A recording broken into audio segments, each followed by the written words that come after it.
Good evening भाई, good evening सभी को। सभी लाइव हैं? चलो बहुत बढ़िया है। सुबह के 2 घंटे के क्लास के बाद राइट नाउ लाइव। जितना जोश आप में उतना जोश हम में। चलिए लाइव आ गए। बहुत अच्छे, सेशन स्टार्ट किया जाए।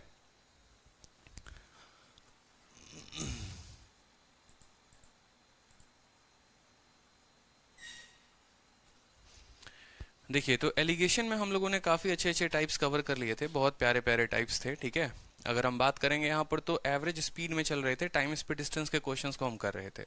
एलिगेशन की शीट आप लोगों को कल मिल जाएगी। ठीक है, कोई दिक्कत की बात नहीं है। अब हम आ जाते हैं परसेंटेज बेस्ड क्वेश्चन पे। परसेंटेज बेस्ड क्वेश्चन, बिल्कुल। परसेंटेज बेस्ड क्वेश्चन में देखेंगे तो सबसे पहला टाइप जो आता है वो आता है पॉपुलेशन बेस्ड क्वेश्चन। ठीक है, गुड इवनिंग सभी को। Good evening, good evening, good evening. कोई दिक्कत नहीं है, बहुत अच्छे रेडी हैं। ठीक है, तो पॉपुलेशन बेस्ड क्वेश्चन के क्वेश्चंस को एक बार देखते हैं। जैसे मान लो कि पहला क्वेश्चन आपका ये रहा। इस क्वेश्चन से मैं आपको पूरा एक्सप्लेनेशन देने की कोशिश करूंगा यहाँ पर, और पूरा समझेंगे आप कि इसका स्ट्रक्चर जो होता है मेन, वो स्ट्रक्चर क्या होता है। ठीक है, जैसे क्वेश्चन देखो, यहाँ पर कहा गया है कि एक कस्बे की जनसंख्या 1,20,000 है। यदि पुरुषों की संख्या में 7% और महिलाओं की संख्या में 10% की वृद्धि होती है तो शहर की जनसंख्या में 9.5% की वृद्धि होगी। उस शहर में रहने वाले पुरुष और महिला की आबादी के बीच का अंतर ज्ञात करिए। अगर आप इसको रिलेट करोगे ना, देखो, अगर आप, मैं बार बार एक बात बोलता हूँ, अरिथमेटिक इतना इजी है जिसका कोई लिमिट नहीं है, लेकिन समझने के लिए बस थोड़ा सा हमारा माइंड का जागरूक होना जरूरी है। ठीक है, तो जागरूक होना जरूरी है। उसको तो आज तक समझ नहीं पाए तो अरिथमेटिक को समझ लो। अरिथमेटिक समझ लोगे तो थोड़ा सा फायदा हो जाएगा। जैसे अगर यहाँ देखोगे ना, इसको सिंपल इंटरेस्ट के साथ रिलेट करो जरा एक बार। रिलेशन बहुत जरूरी है। ठीक है, सिंपल इंटरेस्ट में रिलेट करते थे तो क्या होता था कि एक व्यक्ति के पास इतने पैसे होते थे। ठीक है, ये टोटल 1,20,000 एक व्यक्ति के पास पैसे हैं। कुछ पैसों को 7% के दर से ब्याज देता है और कुछ पैसों को 10% दर से ब्याज में जमा करता है बैंक में। कुछ पार्ट को 7% के दर से किया, कुछ पार्ट को 10% के दर से किया, और पूरे पर जो उसे ब्याज मिला वो 9.5% मिला। तो आपसे यही पूछा जाएगा कि दोनों पैसों का अंतर क्या होगा। सवाल सेम है, सेम सवाल है जैसे सिंपल इंटरेस्ट में होता था। ठीक है, बस यहाँ पर उसी लैंग्वेज को बदल दिया जाता है अरिथमेटिक में, और यहाँ पर क्या किया गया, आपको बोल दिया गया कि देखो, शहर की जनसंख्या थी, महिला में इतना वृद्धि हुआ, पुरुष में इतना वृद्धि हुआ, बता दो जल्दी से। क्योंकि जो सिंपल इंटरेस्ट है, साधारण ब्याज जो है, वो भी तो वृद्धि ही है, वो भी तो इंक्रीमेंट ही है। बताओ, अगर एक पार्ट पे इतना परसेंट का इंक्रीमेंट है, दूसरे पर इतना है, ओवरऑल इतना है, वो भी इंक्रीमेंट है, ये भी इंक्रीमेंट है। एलिगेशन का मेन कंसेप्ट ही होता है, ठीक है, कि हमने 2 पार्ट बनाए, पहले पार्ट को कुछ परसेंट से बढ़ाया, दूसरे पार्ट को कुछ परसेंट से बढ़ाया, टोटल पार्ट को बीच में रखा, और वो रेशियो देगा नंबर ऑफ पार्ट्स का। ठीक है, तो जैसे यहां पर एलिगेशन लगाएंगे तो सेम तरीके से मेल का परसेंटेज इंक्रीज या डिक्रीज यहां पर लिखते हैं, फीमेल का परसेंटेज इंक्रीज या डिक्रीज यहां लिखते हैं कि मेल में प्रतिशत वृद्धि कितनी हुई।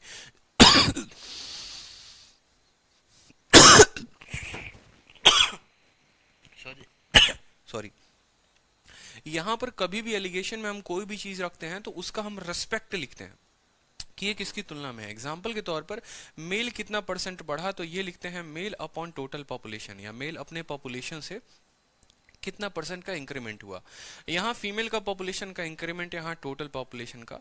तो नीचे क्या आएगा, मेल जितना प्रतिशत बढ़ा है कितने अपने ही पॉपुलेशन से, तो नीचे क्या आएगा, किसके रेस्पेक्ट में है, नंबर ऑफ मेल्स, और यहाँ क्या आएगा, नंबर ऑफ फीमेल्स, इस तरीके से। ठीक है, तो ज्यादा टफ क्वेश्चंस ये नहीं बनते हैं, बहुत ही सरल क्वेश्चन होते हैं, देखते चलेंगे। ठीक है, मेल के जगह पर मेल की वैल्यू रखेंगे कि मेल 7% का इंक्रीमेंट पे है। ठीक है, लिखते चलो यहाँ पर। मेल का जो इंक्रीमेंट है वो कितना है, 7% है। फीमेल का जो इंक्रीमेंट है वो कितना है, 10% है। मेल यहाँ लिख दिया, फीमेल यहाँ लिख दिया। टोटल को कहाँ रखेंगे, टोटल को रखेंगे बीच में, 9.5% को रख दो बीच में यहाँ पर। 10 में से 9.5 गया तो 0.5। ठीक है, और 9.5 में से 7 गया तो 2.5। जब आप इनका रेशियो देखोगे तो 1:5 जो होगा वो रेशियो होगा। ये 1:5 किसका रेशियो है, ये नंबर ऑफ मेल है और ये नंबर ऑफ फीमेल है। अगर आप यहाँ देखेंगे स्ट्रक्चर में, हर एलिगेशन के हर टाइप के लिए मैंने आप लोगों का स्ट्रक्चर बनाया है ताकि ये आपके माइंड में स्ट्रक्चर ध्यान रहे। ठीक है, किसी भी किताब में आपको ये स्ट्रक्चर नहीं मिलने वाला है, तो ये क्लास नोट्स आप लोगों के लिए बहुत फायदेमंद होने वाली है एलिगेशन की। तो नंबर ऑफ मेल और नंबर ऑफ फीमेल का क्या मिला, हमें रेशियो मिला 1:5 जो है वो नंबर ऑफ मेल और नंबर ऑफ फीमेल का हमारा रेशियो है। अगर हम इस रेशियो को हल करने की कोशिश करेंगे तो देखो 5 और 1 6, ये क्या हो जाएगा टोटल पॉपुलेशन, और टोटल पॉपुलेशन का मान कितना दे रखा है 1,20,000। हमसे पूछा क्या है, डिफरेंस पूछा है, यानी हम ऐसा बोल सकते हैं कि जो 1,20,000 है वो कितने का मान है, वो 1 जमा 5 का मान है, 6 का मान है, और अंतर कितने का है, अंतर जो है वो 4 यूनिट का है। 6 का मान 20,000, ठीक है, 1 का मान 20,000, ठीक है, तो 4 का मान कितना 80,000, 80,000 इज द करेक्ट आंसर। ठीक है, यस सर, इस ट्रिक की वजह से लर्न हो जाता है, बहुत अच्छे, क्लियर है।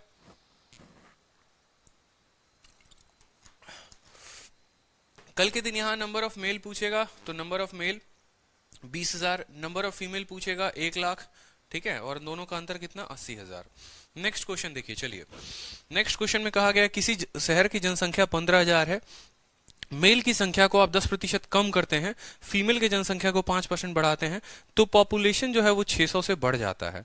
सेम सिंपल इंटरेस्ट का क्वेश्चन, ठीक है, जहां पर क्या होता था कि पहली बार क्वेश्चन, जो पहला क्वेश्चन इजी वाला होगा वो क्या बोलेगा, मेल इतना फीमेल इतना और इसका इतना परसेंटेज। जैसे साधारण ब्याज में क्या होगा, इतना प्रतिशत साधारण ब्याज दोनों पर मिला। और दूसरा वाला टाइप क्या होता था, दूसरा वाला टाइप हमारा ये होता था कि टोटल साधारण ब्याज 2 सालों में, 3 सालों में या 1 सालों में इतना बढ़ा, टोटल साधारण ब्याज देता था। तो हम क्या करते थे, उस साधारण ब्याज को पता करते थे कि ये कितने प्रतिशत का मान है। याद आ रहा है या नहीं आ रहा है कि ये कितने प्रतिशत का मान है, तो सेम तरीके से यहां पर इनको हम पता करेंगे कितने प्रतिशत का मान है। ठीक है सर, टाइम स्पीड डिस्टेंस कब होगा, बहुत जल्दी होगा सौरभ नंदी। देखो अपने तरफ से पूरा स्पीड अप करने का मैंने कोशिश कर दिया है। सुबह में अलजेब्रा हो रहा है, एलिगेशन हो रहा है, एलिगेशन के बाद अगला टॉपिक ही आपका टाइम स्पीड डिस्टेंस बचता है। 2 टॉपिक होते हैं, एक एवरेज और एक टाइम स्पीड डिस्टेंस। तो एवरेज होगा और फिर उसके बाद टाइम स्पीड डिस्टेंस हो जाएगा, कोई दिक्कत नहीं है। तो यहां पर सबसे पहले पता करने की जरूरत है, देखो 600 को। क्यों भैया, क्योंकि यहां पर अगर आप देखेंगे तो आप बोलेंगे सर मेल जो है ना, देखो नंबर ऑफ मेल डिक्रीज हुआ है, और डिक्रीज के लिए साइन किसका इस्तेमाल करेंगे, माइनस का, तो -10% का डिक्रीज है। फीमेल जो है वो इंक्रीज हुए हैं, फीमेल की जनसंख्या बढ़ी है, 5% से बढ़ी है, और टोटल पॉपुलेशन जो है वो इंक्रीज हुआ है 600। तो यहां हम 600 नहीं लिख सकते हैं ना, बताइए, यहां पर प्रतिशत लिखना पड़ेगा, तभी तो हम इनको कंपेयर कर पाएंगे। तो परसेंटेज हम कैसे लिखेंगे, इस बात को समझिए कि यहां पर हम 600 को परसेंटेज में कैसे बदलेंगे। तो हमें पता करना होगा क्या, कि भाई तुम 600 जो हो तुम किसके, 15,000 के कितने प्रतिशत हो। जैसे जो ब्याज मिलता था वो मूलधन का कितना प्रतिशत होता था, तो 600 जो है वो किसका, 15,000 का। तो 600 बटे 15,000 इंटू क्या करेंगे, 100 करेंगे। 3 जीरो से आपके 3 जीरो खत्म, 15 से आपका 4 बार में खत्म। तो यहां जो परसेंटेज आएगा वो कितना आएगा माय डियर, +4% आएगा, +4% आएगा, समझिए। अब जरा आप इनका रेशियो निकालिए, रेशियो बड़े अच्छे तरीके से। 5 में से 4 गया तो कितना हो जाएगा, 1 हो जाएगा, और 4, ठीक है, अगर आप देखोगे तो 4 माइनस, और ये कितना है -10, 4 माइनस -10, तो ये हो जाएगा 4 + 10 यानी 14%। तो यहां कितना आएगा, 14 आएगा। बहुत बच्चे गलती क्या करते हैं यहाँ पर, बहुत बच्चे गलती ये करते हैं कि 4 और 10 यहाँ 6 लिख देंगे। 6 नहीं लिखना है आपको, क्योंकि भाई ये 4 -10 है, और माइनस क्या हो जाते हैं, प्लस हो जाते हैं। जब माइनस माइनस के साथ मल्टीप्लाई होगा तो क्या हो जाएगा, प्लस हो जाएगा। ये बाहर है ब्रैकेट, इसका मतलब क्या है, ये मल्टीप्लाई का साइन है। क्लियर है, कोई दिक्कत यहां पर। चलिए, तो 1:14, यानी अगर हमारा मेल 1 है तो फीमेल कितनी है, 14 है। ठीक है, हमसे बोला गया है नंबर ऑफ मेल बता दीजिए, टोटल जनसंख्या 15,000 की है, और ये जो 15,000 है ये 1 जमा 14 15 का मान है। हमसे मेल पूछा गया, 1 का मान पूछा गया है, यानी 1000 इज द करेक्ट आंसर, जो आप सभी का सही उत्तर है। एक भी स्टूडेंट ऐसा नहीं है जिसने कमेंट बॉक्स में क्वेश्चन में गलत दिया हो आंसर। एलिगेशन का लेवल। चलिए नेक्स्ट, अब मान लो इसी तरीके से पॉपुलेशन पर क्वेश्चन आता है, इससे ज्यादा कुछ क्वेश्चन बनते नहीं है। ठीक है, तो परसेंटेज का आप सेकंड टाइप देखो, ये इंपॉर्टेंट है। ठीक है, और इस क्वेश्चन को, इनकम एक्सपेंडिचर के क्वेश्चन को, मतलब 90% बच्चे 100 मान के करते हैं। ठीक है, जैसे सबसे पहले मैं आपको सवाल ही दिखाना चाहूंगा कि सवाल आपका है क्या, और फिर बताऊंगा कि इसमें एलिगेशन कैसे लगता है। जैसे अगर आप इस क्वेश्चन को देखेंगे तो सवाल को देखिए, क्वेश्चन में क्या कहा है कि किसी फैमिली का इनकम 6% से कम हो गया, उसका खर्चा भी 8% से कम हो गया, और सेविंग जो है वो इंक्रीज हो गया कितने परसेंट से, 4% से। तो रेशियो बता दीजिए इनकम का या एक्सपेंडिचर का। ये सवाल आपके पेपर में आता है। ठीक है, अगर आपके सवाल ये परसेंटेज में दे दिया जाए ना, अगर यही क्वेश्चन परसेंटेज में दे दिया जाए तो आप क्या करते हैं, आप बोलते हैं कि सर देखिए इनकम उसका 100 रुपया था, कोई दिक्कत की बात। अब इनकम जो है वो डिक्रीज हो गया है 6 से, मतलब इनकम 94 हो गया है। ठीक है। एक्सपेंडिचर जो है वो 8% से क्या हो गया, डिक्रीज हो गया। एक्सपेंडिचर 8% से डिक्रीज हो गया है, ठीक है। चलो इस क्वेश्चन को नहीं, मैं एक और क्वेश्चन आप लोगों को देता हूं, उसमें आप लोग 100 मानकर पक्का करते होगे,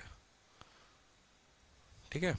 हाँ ये क्वेश्चन देखो आप, इस क्वेश्चन को देखो आप, इसको पक्का 100 मानकर आप लोग करते हैं।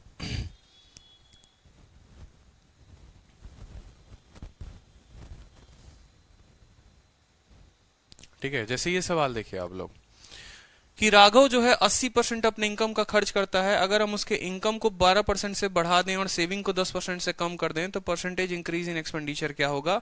ये सवाल सिर्फ और सिर्फ आपको देखने को मिलता है परसेंटेज के टॉपिक में। जब आप प्रतिशत पढ़ते हैं ना तो ये सवाल वहां आता है। जब मैंने परसेंटेज आप लोगों को पढ़ाया होगा तो भी मैंने आप लोगों को परसेंटेज में ये सवाल 100 मानकर कराया था, और मैंने वहां एलिगेशन से भी कराया था, और मैंने कहा भी था कि एलिगेशन जब आएगा तो एक्सप्लेन करेंगे। राघव अपने इनकम का कितना परसेंट, 80% खर्च करता है, तो आप बोलते हो कि सर उसका इनकम जो है वो कितना मान लेते हैं, 100 मान लेते हैं। तो एक्सपेंडिचर कितना हो जाएगा, एक्सपेंडिचर 80 हो जाएगा, और सेविंग कितना हो जाएगा, सेविंग जो है वो 20 रुपए की हो जाएगी। कोई दिक्कत की बात। अब बोला गया इनकम में 12% बढ़ा दिया जाए, यानी इसमें कितना परसेंट बढ़ा, 100 का 12%, यानी 12 का इंक्रीमेंट हो चुका है, ठीक है, 12 का इंक्रीमेंट हो चुका है। सेविंग को हमने बढ़ा दिया, सेविंग को कम कर दिया है 10% से, यानी 20 का 10% सेविंग 2 से कम हो गया है, सेविंग 2 से कम हो गया है। ये 100 में 12 बढ़ गया, 112 हो गया, ठीक है। ये 20 में 2 कम हो गया है, 18 नया सेविंग हो गया है। तो अब आप खुद बता दो कि जो इनकम होता है वो एक्सपेंडिचर प्लस सेविंग होता है, तो जो इनकम होगा वो एक्सपेंडिचर प्लस सेविंग होगा, यानी 112 में से मुझे 18 घटाना पड़ेगा, यानी 94 जो होगा वो मेरा क्या होगा, नया एक्सपेंडिचर होगा। 94 जो होगा वो क्या होगा, नया एक्सपेंडिचर। देखो 100 रुपए थे, 80 खर्च करता था, 20 बचाता था, इसमें 12% का बढ़त हुआ यानी 112 हो गया, इसमें 10% की कमी हुई यानी ये 18 हो गया। 112 में से जब आप 18 को घटाएंगे तो 12 12 तो चला गया, 6 और जाएगा 94। अब आपसे पूछा जाएगा कि बताओ एक्सपेंडिचर में कितना परसेंट का इंक्रीज हुआ, यही तो पूछा गया, what will be the percentage increase in expenditure. आप बोलोगे पहले 80 खर्च करता था, अब 94 खर्च करता है, 14 ज्यादा खर्च करता है। 14 खर्च करता है किसके ऊपर, 80 के ऊपर, इंटू 100, ठीक है। 20 से 4 बार में, 20 से 5 बार में, ठीक है। 14 पचे 70/4, 70/4 35, 17.5 उत्तर हो जाएगा हमारा, ठीक है। ऑप्शन सारे के सारे गलत हैं, 17.5% जो होगा वो करेक्ट आंसर होगा। मान लो 17.5% जो है वो क्या हो जाएगा, करेक्ट आंसर इसका हो जाएगा। लेकिन ये कैसे करोगे, जब बेसिक मेथड से करोगे ना तब ऐसे सवाल को हल करोगे, लेकिन अगर बेसिक से नहीं करोगे, एलिगेशन लगाओगे तो कैसे होगा। पहले एक बार इसका बेसिक देख लो, ठीक है। बिल्कुल परसेंटेज से ये बेसिक मेथड से होता है, लेकिन आज के बाद ऐसा नहीं करना। मैं नुकसान बताऊंगा, इसका नुकसान क्या है, मैं इसका नुकसान बताऊंगा आपको कि इसका नुकसान क्या है, बहुत बड़ा इसका नुकसान है। देख लीजिए एक बार। हाँ ऑप्शन रॉन्ग है, 17.5% जो है वो करेक्ट ऑप्शन है। हेलो, हाँ सर उसमें एक फाइल,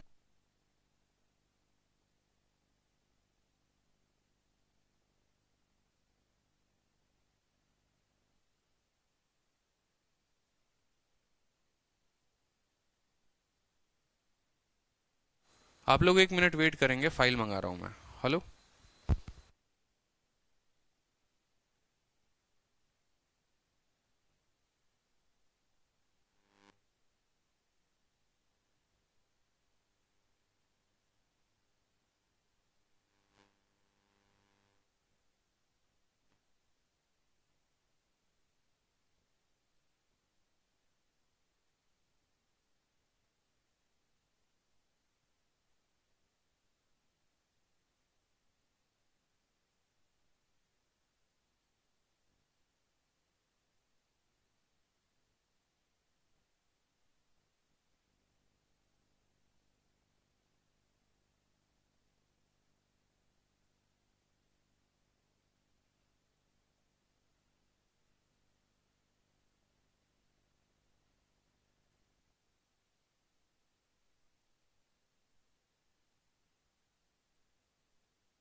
ये फाइल जो है उसमें कुछ क्वेश्चंस मिसिंग है, तो इस वजह से एक और फाइल मंगवा रहा हूँ, वो फाइल ज्यादा सही है, अप्रोप्रिएट है। क्लियर है। तो ये सवाल देखो कि बचपन में हम कैसे करते थे, इस सवाल को ऐसे हल करते थे, जो कि आज के बाद हमें ऐसे हल नहीं करना है। इसके बहुत सारे नुकसान हैं। इसका नुकसान ये है कि अगर मान लो 16 सही 2/3% दे दे, 11 सही 1/9% दे दे, तो इसको निकालते रह जाओगे। जैसे मान लो सेविंग में बोल दे कि सेविंग में 11 सही 1/9% का कमी हो गया या बढ़त हो गया, तो 20 का 1/9 निकालते रह जाओगे और समय बर्बाद कर लोगे अपने जीवन का। तो ये सवाल जो है आज के बाद ऐसे नहीं करना है, ठीक है। जितने भी इनकम एक्सपेंडिचर के क्वेश्चंस होते हैं उनको हम कैसे लगाएंगे, अभी हम उनको देखने वाले हैं, ठीक है। अभी हम उनको देखने वाले हैं, बिल्कुल। कोई डाउट है क्या आप लोगों का? कोई डाउट है क्या, बताइए। कोई डाउट है, बताइए। एक स्टूडेंट पूछ रहे हैं सर पेपर में जो है वो कैसे करते हैं, डायरेक्ट से ले सकते हैं क्लास परसेंटेज के बाद। सौरभ मिश्रा डायरेक्ट ले सकते हैं क्लास परसेंटेज के बाद, ऐसा नहीं है, ठीक है। एलिगेशन जो है पूरा आप पढ़ने के बाद आप करोगे। साथ में आप सभी के लिए एक इंपॉर्टेंट बात मैं सबसे पहले बता दूं, देखो जिन बच्चों का पेपर है राइट नाउ, CHSL का पेपर है, CGL का पेपर है, एक इंपॉर्टेंट काम करना, ज्यादा से ज्यादा क्विज देना और ज्यादा से ज्यादा मॉक देना। मैं बार बार एक बात पे रिलाई कर रहा हूँ, ठीक है। क्विज जो है वो सबसे ज्यादा भी देना जरूरी है, और उसी तरीके से सिलेबस को भी मल्टीपली रिवाइज करते रहो।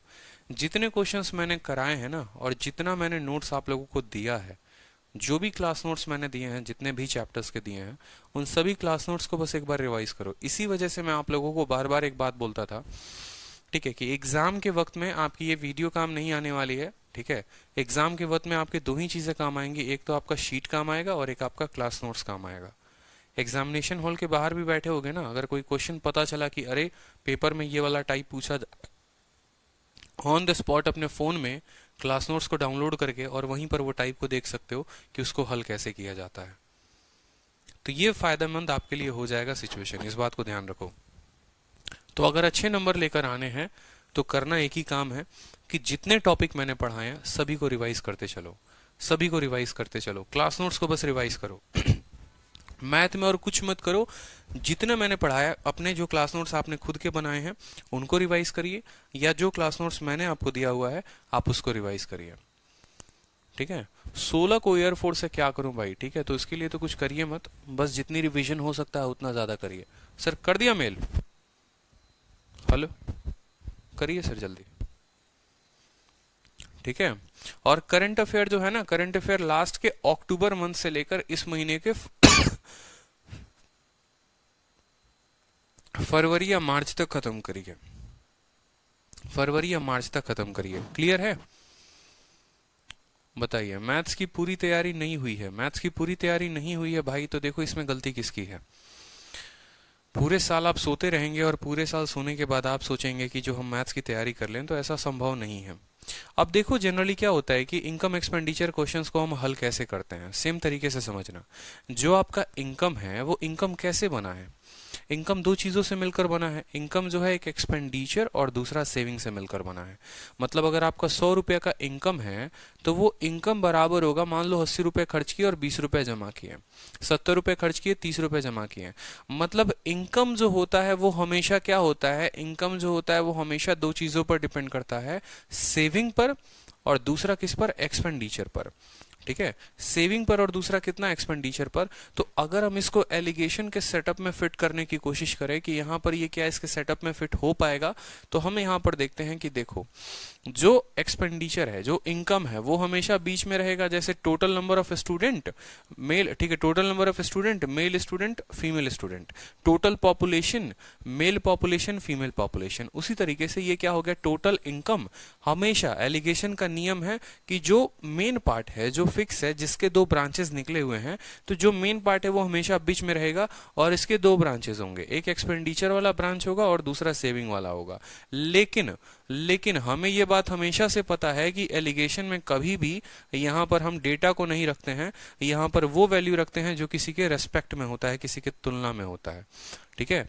जैसे एक्सपेंडिचर का परसेंटेज इंक्रीज या डिक्रीज, इसका मतलब क्या हो गया कि एक्सपेंडिचर जो है वो कितना बढ़ा पुराने वाले एक्सपेंडिचर से, ठीक है, जैसे आपने देखा ना पीछे वाले क्वेश्चन में कि 80 से एक्सपेंडिचर 94 हो गया, तो आप क्या बोलते थे कि एक्सपेंडिचर 14 बढ़ा किसके ऊपर, 80 के ऊपर। तो ये 14 का इंक्रीज हो रहा है 80 के ऊपर, इस वजह से यहाँ एक्सपेंडिचर का इंक्रीज लिखते हैं, प्रतिशत इंक्रीज। और जो बट्टे में होता है वो क्या होता है, नीचे होता है, यानी टोटल एक्सपेंडिचर आ गया। उसी तरीके से सेविंग बढ़ा, मान लो सेविंग 14 बढ़ा कितने, 80 के ऊपर पर, तो सेविंग का परसेंटेज यहाँ लिखेंगे और उसके नीचे क्या आएगा, सेविंग आएगा। ये हमारा सेटअप होता है। यानी कल के दिन अगर हमारा सवाल ऐसा बोल दे कि एक्सपेंडिचर 20% बढ़ गया, इनकम इतने परसेंट बढ़ गया, सेविंग इतना परसेंट बढ़ गया, तो इस तरीके से हमारा सेटअप होने वाला है। रीजन क्यों है कि इस सेटअप में यहाँ पर बिठाया वो मैंने आपको बताया। यहाँ पर जो भी क्वांटिटी लिखते हैं उसकी तुलना होती है वो किसी के रेस्पेक्ट में होता है, ठीक है, और नीचे वो वैल्यू आता है जिसके रेस्पेक्ट में ये होता है। एक्सपेंडिचर बढ़ेगा एक्सपेंडिचर के रेस्पेक्ट में, सेविंग बढ़ेगा सेविंग के रेस्पेक्ट में, इसी वजह से जो है यहाँ पर एक्सपेंडिचर और सेविंग आया है। क्लियर हो गया आप लोगों को। तो जैसे ये सवाल आप लोगों ने बनाए हैं वो सवाल मैं आप लोगों को बता देता हूं, एक बार मैं फाइल देख लूं। एडवांस मैथ कब से स्टार्ट होगी वीओडी बैच में? आप शायद देखते नहीं हैं या जागरूक नहीं हैं। आपकी क्लास 2 हो चुकी है अलजेब्रा की आज सुबह में, थोड़ा देखा करें और अपडेट रहा करें। हाँ सर भेज दिया रैंकर्स गुरुकुल पे ना, देख रहा हूँ सर।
आप लोगों की शीट का स्पेशली मैं बहुत ध्यान रखता हूँ यहाँ पर, ठीक है, कि आप लोगों की शीट में ज़्यादा गलती ना मिले।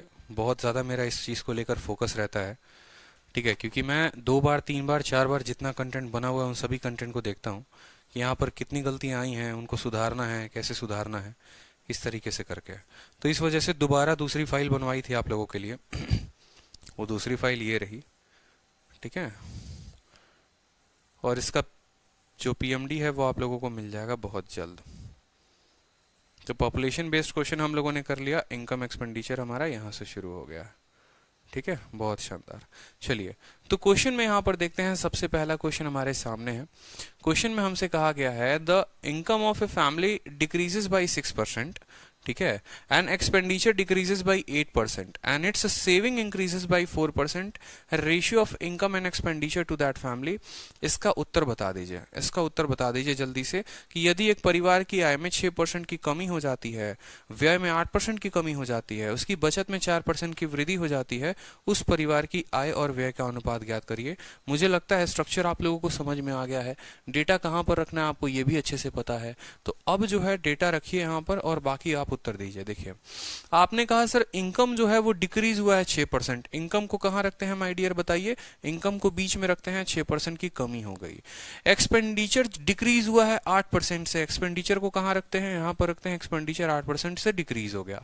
सेविंग इंक्रीज हुआ है 4% से, तो सेविंग को कहाँ पर रखेंगे, यहाँ पर रखेंगे, ये हमारा सेविंग का हो गया। कोई दिक्कत की बात? अब जो ये रेशियो देगा ये किस चीज का रेशियो देगा, आपको पता है ये एक्सपेंडिचर रेशियो किसका देगा, सेविंग का देगा, ठीक है, एक्सपेंडिचर एक्सपेंडिचर रेशियो किसका देगा, सेविंग का देगा। अब अगर आप कायदे से देखें तो ये वैल्यू जो हो जाएगी यहाँ पर क्या हो जाएगी, आप बोलोगे सर ये 4 बड़ा है, बड़ा कौन है, 4 बड़ा है, -6 से 4 बड़ा है तो 4 इसको माइनस करेगा, तो 4 माइनस -6 ये रहेगा, ठीक है। इन दोनों में कौन बड़ा है, तो इन दोनों में -6 बड़ा है, तो -6 माइनस कितना हो जाएगा, -8। कोई दिक्कत की बात, तो 4 + 6 कितना हो जाएगा बताओ जल्दी से, ये 4 + 6 हमारा 10 हो जाएगा, और -6 + 8, तो 8 में से 6 गया तो कितना हो जाएगा, 2 हो जाएगा। रेशियो जो आ गया वो कितना आ गया, रेशियो 5:1 आ गया। रेशियो जो आ गया माय डियर वो कितना आ गया, 5:1 आ गया। लेकिन ये 5 एक्सपेंडिचर है, 1 सेविंग है, तो टोटल इनकम कितना होगा, टोटल इनकम 6 होगा। आप लोगों को पता है ना, ठीक है, अच्छे से पता है, बताइए यहाँ पर एक पॉइंट तो क्लियर ही है कि जो हम ये 8 लिख रहे हैं ये क्या लिख रहे हैं, एक्सपेंडिचर, जो 4 लिख रहे हैं वो क्या लिख रहे हैं, सेविंग, ठीक है। तो ये जो आया होगा एक्सपेंडिचर है और ये क्या है, सेविंग है। सवाल में हमसे पूछा है find the ratio of income, तो इनकम कितना होगा, कोई व्यक्ति 5 खर्च करता है 1 बचाता है तो उसकी इनकम 6 होगी, ठीक है। और to that ratio of income to expenditure, और एक्सपेंडिचर कितना है, 5 है, तो 6:5 जो होगा वो हमारा उत्तर होगा। Option number A is the correct answer. Question clear हुआ हर किसी को, बताइए जल्दी से, ठीक है।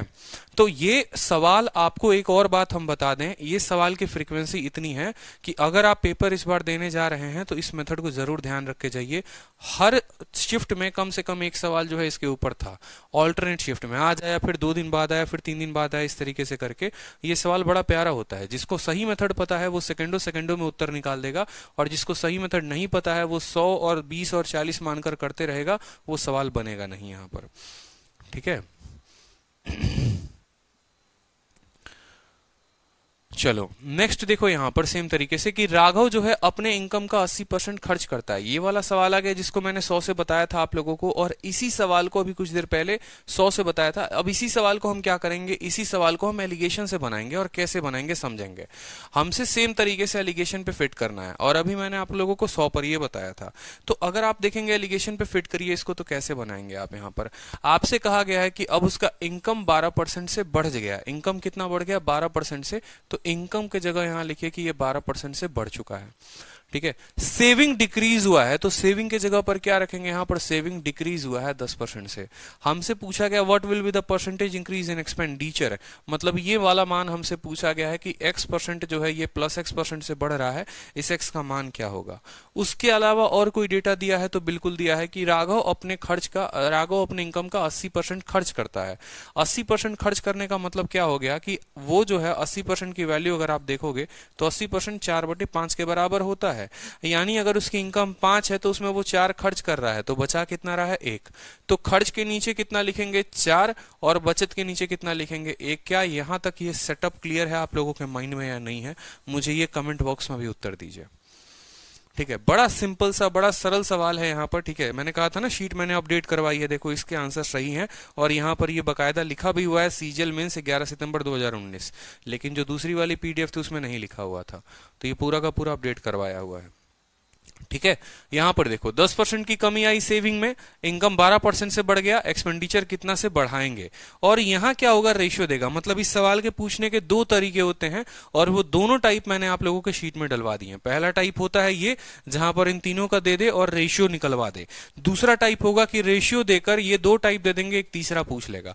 अब आपको अच्छे से पता है, मैंने 1000 बार कहा है ज्यादा बुद्धि का प्रयोग ना करो, ठीक है। सिंपल उत्तर दे दिया करो। x × 4 कितना हो जाएगा, देखो ये 12% जो होता है, आप बोलोगे ये 12 की जो वैल्यू होती है बराबर, इन दोनों को गुना करेंगे आपस में, तो x × 4, ठीक है। फिर प्लस करेंगे, फिर इन दोनों को क्या करेंगे, गुना करेंगे, तो कितना हो जाएगा, -10। बट्टे में कितना, 4 + 1, माइनस में कितना हो जाएगा, 4 + 1, तो 4 + 1 5, 5 × 12 कितना हो जाएगा, 60। 60 बराबर 4x माइनस कितना, 10, ठीक है। ये 10 इधर जाएगा तो 70/4 जो होगा वो x का मान होगा। 70/4 का मतलब कितना हो गया, 17.5% करेक्ट आंसर है। तो इसमें कितना हमें आसान हो गया बनाना, बताओ जल्दी से, कितना आसान हो गया। अब यहां पर मैं अगर आपको बोलूं कि इसको माइनस करके देख लो, 12 - -10 22, 22 का मान 4 है, 1 का मान निकालो, माइनस करो, महा बेकार काम मुझे वो लगता है। बहुत बच्चे होते हैं ना, बहुत जगह आपको दिया होगा कि देखो 12 में से माइनस करो 10 को, -10 यानी यहाँ 22 आ जाएगा, 4 का मान 22 है, 1 का मान निकाल लो, फिर घटा लो, ये कंफ्यूज होता है बच्चा, वैसे नहीं ध्यान रखना। पेपर में तो ऐसे भी दिमाग नहीं चलता है, ठीक है, 10 इंटू 4 40 आता ही नहीं, 41 आ जाएगा, 42 आ जाएगा, 40 नहीं आएगा। उस केस में आपको इस तरीके से सॉल्व कर लो, सिंपल। एक्सपेंडिचर के जगह एक्सपेंडिचर, सेविंग के जगह सेविंग, इनकम के जगह इनकम, रेशियो दे दिया और इसको हल कर लिया हम लोगों ने। क्लियर है? बिल्कुल, बहुत शानदार। चलिए नेक्स्ट क्वेश्चन देखिए। नेक्स्ट क्वेश्चन देखिए यहां पर, ठीक है, नेक्स्ट क्वेश्चन देखिए, ठीक है, देखिए यहां पर, income of A is 50% more than B, income of A is increased by इतना and income of B is increased by इतना, ठीक है, ये सवाल हम देखेंगे। चलिए क्वेश्चन देखिए यहां पर, मोनिका जो है वो 72% अपने इनकम का खर्च करती है। अगर हम उसके इनकम को 20% से बढ़ा दें और सेविंग को 15% से कम कर दें तो एक्सपेंडिचर कितना परसेंट से इंक्रीज होगा? प्रीवियस ईयर का क्वेश्चन है, उत्तर बता दीजिए। लाइव क्लासेस की टाइम देखो, विवेक कुमार राउत, जितने भी नए स्टूडेंट हैं वो सारी क्लासेस अपकमिंग सेक्शन में आप देख लिया करिए कि आपकी क्लासेस कितने बजे से होने वाली है। रोज सुबह 7 बजे से 9 बजे तक अलजेब्रा की क्लास चल रही है, एडवांस मैथ चल रहा है, और 3 बजे से जो है अरिथमेटिक चल रहा है आप लोगों का, ठीक है। चलिए आंसर दीजिए।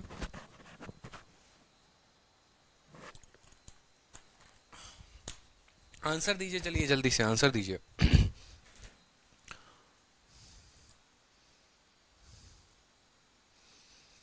सही आंसर का वेट है आप लोगों का।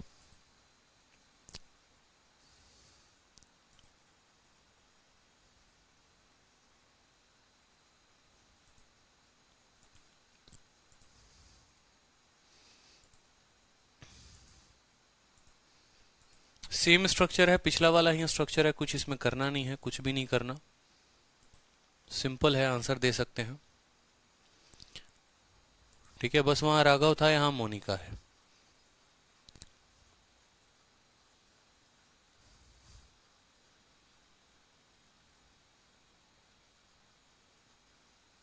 बहुत अच्छे, सभी का आंसर आ चुका है, ठीक है। देखिए मोनिका जो है 72% अपने इनकम का खर्च करती है, इनकम उसका 20% से बढ़ गया तो इनकम को यहां 20% लिख देंगे। सेविंग जो है वो 15% से बढ़ गया, सेविंग को 15% कर देंगे, ठीक है। एक्सपेंडिचर नहीं दिया हुआ, एक्सपेंडिचर को लिख देंगे। मोनिका ने खर्च किया है 72% अपने इनकम का, यानी 72 खर्च किया है तो बचाया कितना होगा? 28, यही तो है। एक्सपेंडिचर और सेविंग का रेशियो क्या है? 72 और 28 का हो जाएगा। 72 खर्च किया, 28 बचाया।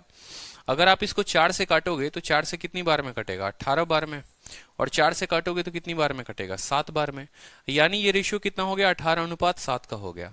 अब हमें वैल्यू पता करना है, तो हमें पता है ये जो 20% है, ये 20% बराबर हो जाएगा, ये 20% बराबर हो जाएगा 18 into x, 18x plus 15 into 7 105, ठीक है, बट्टे 18/7 कितना? 25, ठीक है। 18/7 कितना? 25, यहां लिख सकते हैं।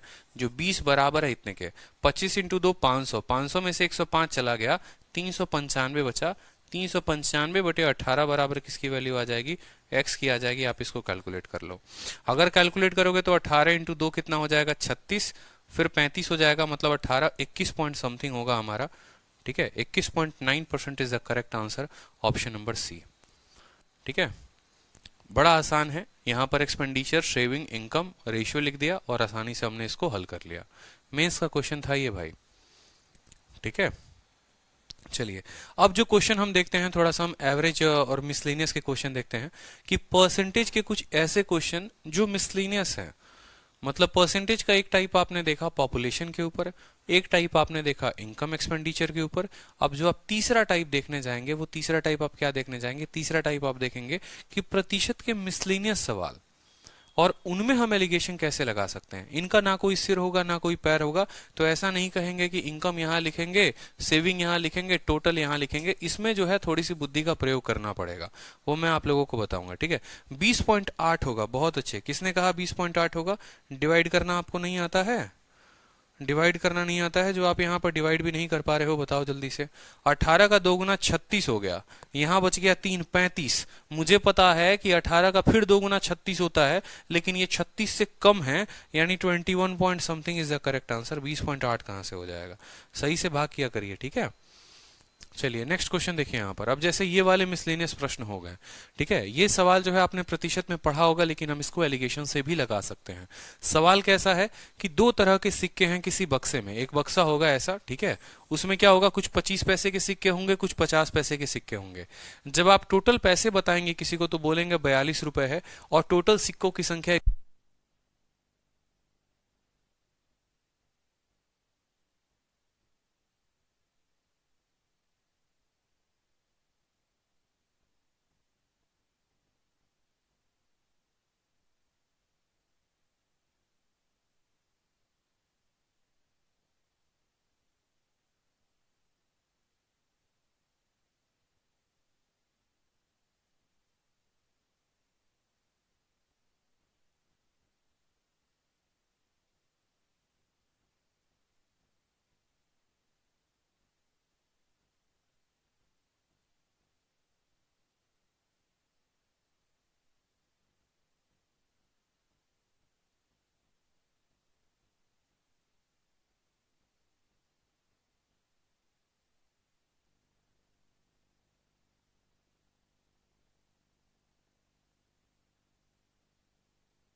अब अगर मान लो यहां से पूछा जाए, ठीक है, कि 25 पैसे के सिक्के कितने हैं तो बताना पड़ेगा, या 50 पैसे के सिक्के कितने हैं तो बताना पड़ेगा। तो बचपन में ऐसे सवालों को हम क्या करते थे, हम यहाँ पर बचपन में हमें सेम ये सवाल है आपकी छठी सातवीं क्लास का, ठीक है, और छठी सातवीं क्लास में आप जब एनसीईआरटी में पढ़ते होंगे linear equation in two variable, तो वहां पर ये सवाल आप लोगों को मिलता होगा कि ये दो वेरिएबल वाला प्रश्न है। तो बच्चा क्या बोलता था कि 25 पैसे का सिक्का मान लो x मान लेते हैं, तो बोलता था कि 25 पैसे के सिक्के 25x।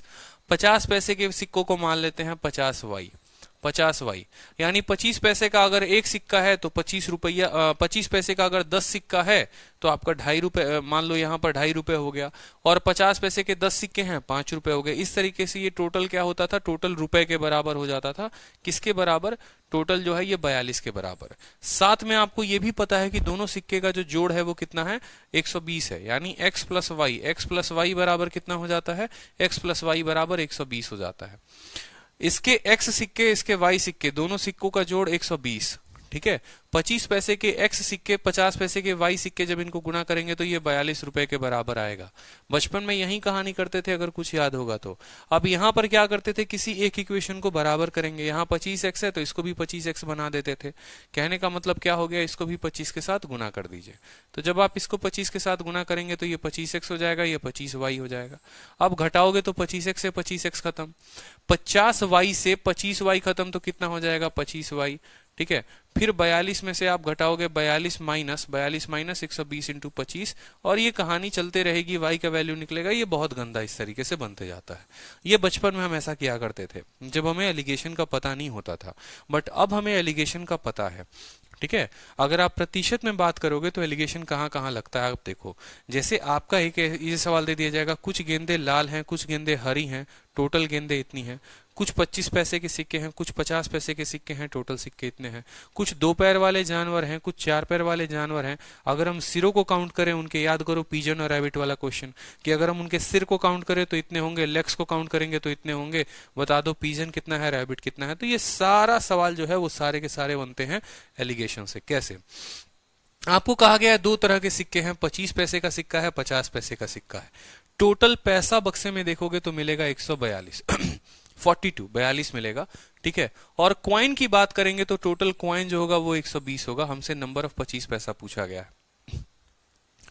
तो आप जो है इसमें एलिगेशन लगाओ, कोई दिक्कत की बात नहीं। टोटल पैसा बोला गया ना, टोटल मनी, तो ये समझ लो कि बीच में किसको रखना है, तो बीच में रखना है टोटल मनी को। तो आप बोलोगे यहां पर टोटल मनी को रखेंगे, यहां पर हम रखेंगे टोटल मनी को। तो मनी का कंपैरिजन जो होगा वो मनी के साथ ही होगा, और मनी का कंपैरिजन मनी के साथ होगा। तो ये रेशियो किसका देगा, ये आपको कॉइन्स का रेशियो देगा। ये आपको कॉइन्स का रेशियो देगा कि एक्चुअल में जो सिक्के हैं वो कितने हैं।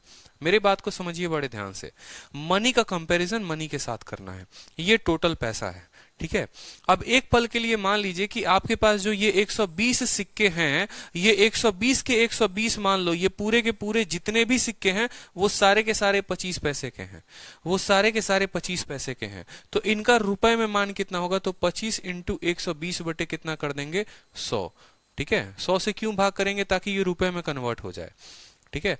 तो 25 से आपने 4 से भाग किया, 4 से आपने 30 ने, कहने का मतलब है कि अगर ये 120 सिक्के 25 पैसे के हैं तो ये कितने रुपए बनाएंगे, आप बोलोगे सर ये 30 रुपए बनाएंगे। कितने रुपए बनाएंगे, 30। 25 पैसे की 120 सिक्के, तो ये बनाएगा आपको, और 100 से भाग कर दोगे, रुपए में कन्वर्ट हो जाएगा। कितने रुपए बनाएंगे, 30 रुपए। उसी तरीके से ये 50 पैसे के 120 सिक्के, ठीक है, तो 60 रुपए तो ये ऐसे ही हो गया। 50 इंटू 120 बटे 100 आप काट के देख लो, ठीक है। 50 से 2 बार में, 2 से आपका 60 बार में, ठीक है। ये ऐसे भी पता होना चाहिए कि यार हर 4 सिक्का मिलके 120 बनाता है, 120 को 4 से भाग कर दो तो 30 रुपए निकल जाएगा। हर 2 सिक्का मिलकर 120 बनाता है, 120 को 2 से भाग कर दो तो 50 पैसे का निकल जाएगा, यानी ये 60 रुपया ये बनाया। मेरे कहने का मतलब, अगर सारे सिक्के, अगर मान लो यहाँ पर सारे सिक्के 25 पैसे के होते तो 30 रुपए बनाते, सारे सिक्के अगर 50 पैसे के होते तो 60 बनाते, लेकिन ऐसा नहीं है। कुछ सिक्के इसके हैं, कुछ सिक्के इसके हैं, इसी वजह से पैसा कितना बन रहा है, 42 बन रहा है। अब इनको घटाओ, यहां पर एलिगेशन लगाओ इस पे, तो 60 में से 42 गया तो कितना बचा, 18, ठीक है। और 42 में से 30 गया तो कितना बचा, 12। 42 में से 30 गया तो कितना बचा, 12। यहां पर कोई दिक्कत की बात। रेशियो अगर आप देखोगे तो आपका रेशियो आ गया 3:2, 3:2। ये कौन सा है, ये 25 पैसे वाला सिक्का है, और ये कौन सा है, ये 50 पैसे वाला सिक्का है। किसका रेशियो आ गया बताइए जल्दी से।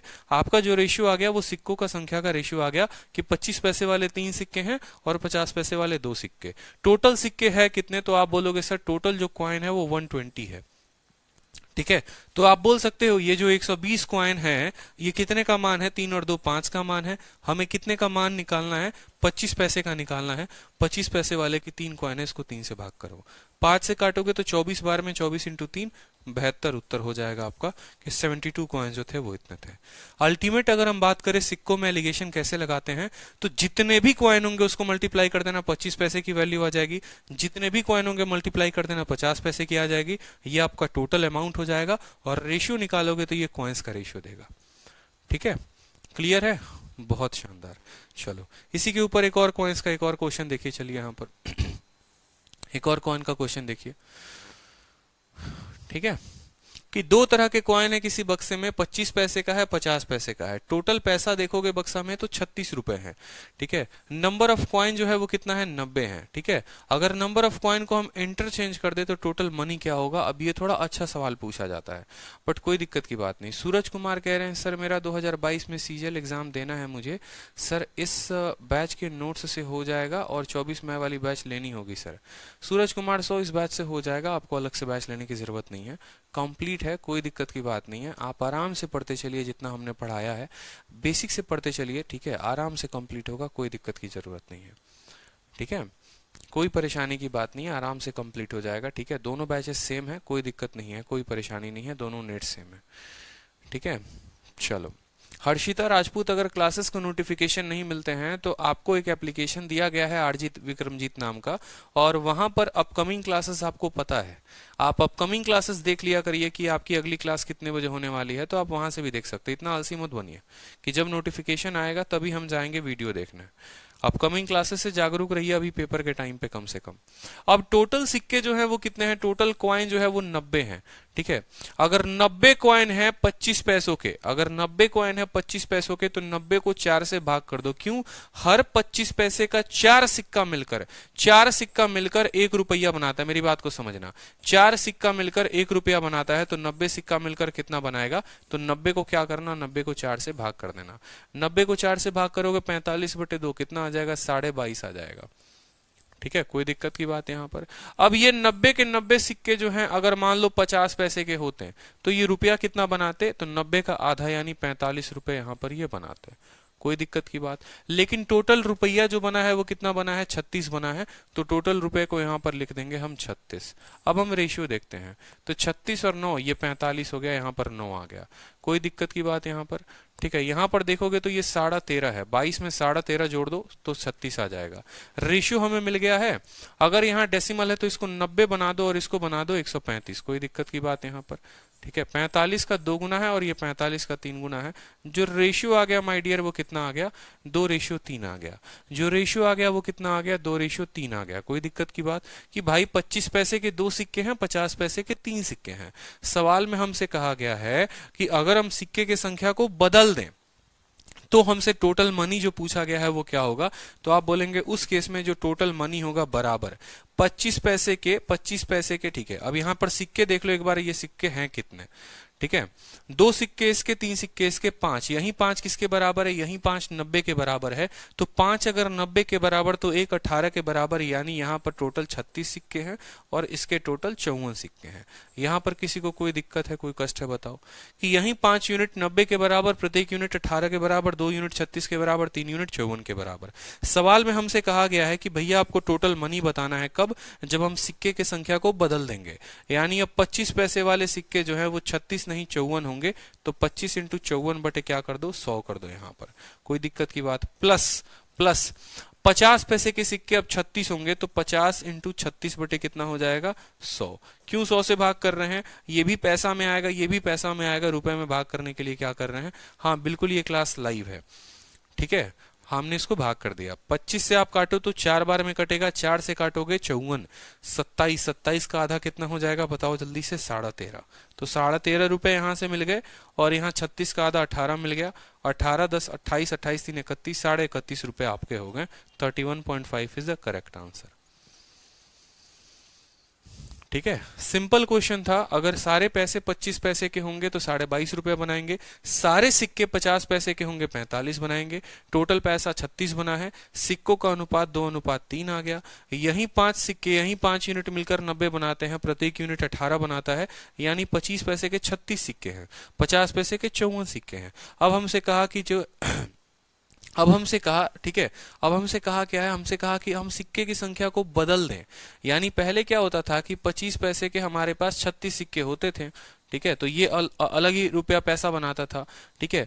और 50 पैसे के कितने सिक्के होते थे, 54 होते थे, ये अलग ही रुपया बनाता था। दोनों को जोड़ देते थे तो 36 रुपए के बराबर आते थे।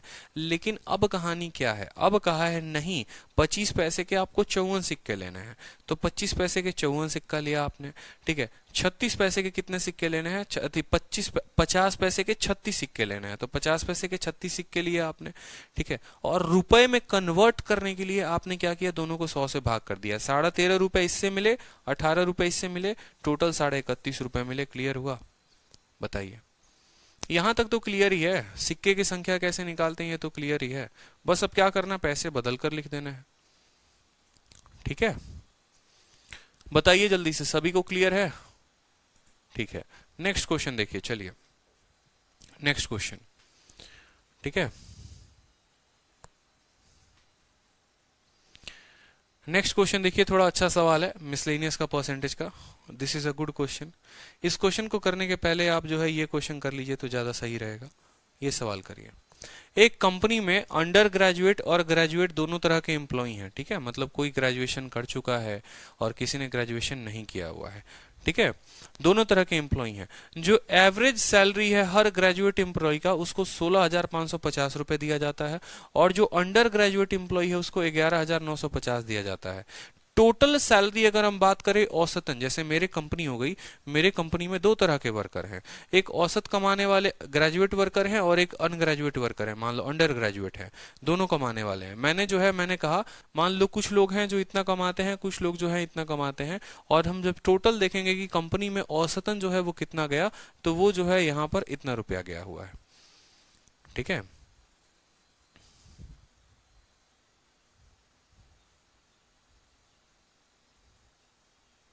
सर लास्ट क्वेश्चन में टोटल कॉइन से पहले मल्टीप्लाई करके 100 से डिवाइड किया, इसमें पहले क्यों नहीं किया? अरे सेम बात है यार, ठीक है, ऐसा कुछ नहीं है यहाँ पर। इसमें कंफ्यूजन क्या है? इसमें कुछ भी तो कंफ्यूजन नहीं है।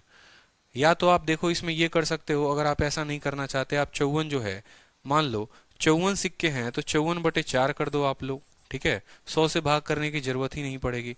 और यहाँ पर इसके 36 सिक्के हैं तो 36/2 कर दो यहाँ पर, ठीक है, तो भी उत्तर सेम ही आएगा। तो भी उत्तर सेम आएगा। 25 पैसे के 54 सिक्के, हर 4 सिक्का मिलकर 1 रुपया बनाता है, तो 54/4 इतना रुपया बन जाएगा। ठीक है। 50 पैसे के 36 सिक्के, हर 2 सिक्के मिलकर 1 बनाता है, तो 36/2 18 हो जाएगा। ऐसे भी कर लो, क्या दिक्कत है। ठीक है। तो यहाँ पर औसतन मेरी कंपनी को कितना रुपया मिलता है, औसतन मेरी कंपनी को जो है 14,750 रुपए देने पड़ते हैं। हमसे कहा गया है टोटल मेरी कंपनी में 575 वर्कर हैं, तो हमसे बोला गया है बताओ ग्रेजुएट कितने होंगे और अंडर ग्रेजुएट कितने होंगे। इस तरीके से हमसे क्वेश्चन पूछा जाएगा कि नंबर ऑफ ग्रेजुएट कितने हैं और नंबर ऑफ अंडर ग्रेजुएट कितने होंगे। सेम तरीके से जब भी दो लोग मिलकर हमारा एक पर्टिकुलर भाग बनाएंगे तो हम क्या करेंगे, हम वहां पर एलिगेशन लगाएंगे। मेरी बात को समझ रहे हैं। ठीक है। जब भी 2 यूनिट मिलकर बनाएगा तो हम वहां क्या लगाएंगे, एलिगेशन। जैसे मान लो मेरे कंपनी में 2 तरह के लोग हो गए, कुछ ग्रेजुएट हो गए, कुछ अंडर ग्रेजुएट हो गए, सबकी कमाई है, कोई दिक्कत की बात नहीं है। एलिगेशन कैसे लगेगा, एलिगेशन हर जगह वहां पर कुछ 25 पैसे, कुछ 50 पैसे, टोटल पैसे, इस तरीके से। तो कंपनी में आप बोलोगे average salary of each graduate employ, हर ग्रेजुएट व्यक्ति कितना कमा रहा है, 16,550 कमा रहा है। ये कौन है भैया, ये ग्रेजुएट लोग कमा रहे हैं, कोई दिक्कत की बात, यहाँ पर ये ग्रेजुएट लोगों की कमाई है, प्रत्येक लोग इतना कमा रहे हैं। ठीक है। जो अंडर ग्रेजुएट है, जो यूजी है, वो कितना कमा रहा है, जो अंडर ग्रेजुएट पर्सन है वो कितना कमा रहा है, 11,950 कमा रहा है। ठीक है। इतना रुपए कमा रहा है ऑन एन एवरेज, एवरेज है। ठीक है। क्यों एलिगेशन पर बिठाएंगे, क्योंकि भैया ये औसत है और हमेशा औसत को कंपेयर करते हैं। ठीक है। एवरेज का मतलब क्या होता है, एवरेज का मतलब होता है total sum upon number of worker. ठीक है। एलिगेशन में हम हमेशा उसको फिट करते हैं, एलिगेशन में हमेशा उसको फिट करते हैं जो किसी के तुलना में होता है। ठीक है। यहां पर अगर आप इन रुपए को देखोगे तो आप रुपए का कंपैरिजन नहीं कर रहे हो, आप एक औसत का एक औसत के साथ कंपैरिजन कर रहे हो। इस वजह से इसके दोनों ऊपर वाले पोर्शंस पर क्या रहेगा, औसत को लिखा जाएगा, और जो बीच वाला कमा रहा है वो कितना, 14,750। तो एलिगेशन का स्ट्रक्चर ही ऐसा होता है कि यहां पर यहां पर यहां पर उन क्वांटिटीज को लिखते हैं जो किसी के तुलना में होते हैं, और ये एवरेज कमाई है। एवरेज का मतलब टोटल सम अपॉन नंबर। ठीक है। और एलिगेशन के जो बॉटम में आता है, नीचे आता है, वो कौन सी वैल्यू होती है, वो वैल्यू होती है जिससे तुलना की जाती है। आप तुलना किससे कर रहे हैं, आप टोटल नंबर ऑफ वर्कर से कर रहे हैं। यानी कल के दिन अगर आप इसमें एलिगेशन लगाएंगे कि भैया ग्रेजुएट इतना कमाया, अंडर ग्रेजुएट इतना कमाया, टोटल इतना कमाया, तो जो आपको नीचे जो रेशियो मिलेगा वो इनके नंबर का मिलेगा कि भैया ग्रेजुएट वाले कितने इंप्लॉय हैं और अंडर ग्रेजुएट वाले कितने हैं। ठीक है। तो 14,750 में से 11,950 को घटाइए, 0 हो गया, 5 से 0 हो गया, 17 से 9 गया, 8 हो गया आपका। ठीक है। 3 से 1 गया, 2 हो गया, 2800 हो गया, कोई दिक्कत की बात यहाँ पर। 16,550 में से 14,550 को घटाइए, 0 से 0 चला गया, 5 से 5 चला गया आपका, 15 से 7 गया तो 8 हो गया यहाँ पर। ठीक है। और 5 से 4 1800 हो गया। ठीक है। इस बात को समझिए, यानी ये जो रेशियो आया है आपके पास, ये रेशियो किसका है, नंबर का रेशियो है। क्यों, क्योंकि ये एवरेज सैलरी है। एवरेज सैलरी का मतलब होता है सम अपॉन नंबर। सम अपॉन क्या होता है, नंबर। 2 जीरो से बड़े प्यार से 2 जीरो खत्म, 4 से 2 से काटोगे तो ये 14 रेशियो कितना हो जाएगा, 14 रेशियो 9 हो जाएगा। 14 रेशियो कितना हो जाएगा, 9 हो जाएगा। कोई दिक्कत की बात यहाँ पर। ठीक है। यानी आप बोलोगे कि ग्रेजुएट वाले लोग 14 यूनिट हैं तो अनग्रेजुएट वाले लोग जो है वो 19 यूनिट हैं, कोई दिक्कत की बात। जो टोटल नंबर ऑफ ग्रेजुएट हैं सवाल में दिया गया है वो कितना दिया गया है, टोटल वर्कर जो है वो 575 है। यानी आप बोलोगे सर जो ये 575 लोग हैं ये कितने का मान है, ये 14 और 9 23 का मान है। ये कितने का मान है, 23 का मान है। और हमसे पूछा क्या गया है, ग्रेजुएट लोगों की संख्या पूछी है। ग्रेजुएट लोगों की संख्या कितनी होती है, 14 का मान हमसे पूछा गया। 23 से काटोगे तो 2 बार में 46 हो जाएगा और 11 बचेगा, 5 बार में काटोगे 115। 14 25 25 चौके 100 का 0, 10 हाथ में, 25 से कम 25 10 35, 350 will be the correct answer. ये हमारा उत्तर हो जाएगा। ठीक है। सोनम कुमारी का 322 आ रहा था, पता नहीं 322 कैसे आ रहा था। सिंपल सा सवाल है, ग्रेजुएट लोग जो कमाएंगे वो यहाँ लिख दो, अनग्रेजुएट जो कमाएंगे वो यहाँ लिख दो, टोटल लोग जितना कमाएंगे यहाँ लिख दो। एलिगेशन लगाओगे तो रेशियो मिलेगा ग्रेजुएट लोगों का और अनग्रेजुएट लोगों का। ये दोनों मिलकर कितने ये लोगों के बराबर है, यही यूनिट मिलकर 575 के बराबर है। यानी 575 23 का मान है। कितने का मान निकालना है, कितने का मान निकालना है, तो ग्रेजुएट का निकालना है, यानी 14 का मान निकालना है, तो 14 से गुना करेंगे। क्या ये सवाल क्लियर है, कमेंट बॉक्स में एक बार बताइए, क्या ये क्वेश्चन आप लोगों को क्लियर है।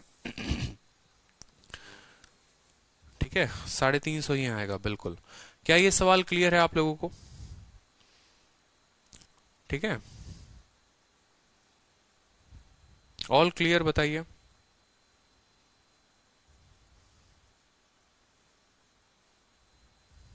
यस सर, क्लियर है, बहुत अच्छे। चलिए, तो एलिगेशन की एक और अभी क्लास दिख रही होगी आप लोगों को, ठीक है। ये क्लास 5 के नाम से दिख रही होगी, उस क्लास पर लाइव आ जाइए, ये क्लास एंड होने वाली है। ठीक है, ये क्लास एंड होने वाली है, क्लास 5 में आप लोग लाइव आ जाइए, सभी के सभी क्लास 5 में लाइव आ जाइए। ये क्लास एंड हो रही है, 5 में लाइव आ जाइए।